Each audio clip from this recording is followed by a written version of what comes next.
Usap-usapan ngayon ng mga netizen ang pagkikita ni na Tony Gonzaga at former ABS-CBN President Charo Santos Concho. "Missed you, Ma'am Charo Santos. Great meeting and lunch with you," say ni Tony sa caption ng post sa kanyang Facebook account, kung saan kasama rin nila ang kanyang asawang si Paul Soriano. Hinala ng ilang netizen, baka magbalik ka pamilya na si Tony na matagal naging host ng Pinoy Big Brother. "Wishing Tony to become back to kapamilya, a very smart host," comment ang fan. Baka i-adapt na ni ABS yung Tony Talks vlog niya at "I can't wait to see her hosting again sa ABS-CBN kung babalik siya," sabi naman ng isa pang netizen. Maraming netizen ang nagpahayag ng kanilang suporta at kasiyahan sa balitang ito.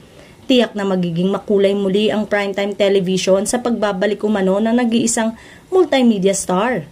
Samantala, wala pa namang kumpirmasyon kung totoo nga bang magbabalik na ito.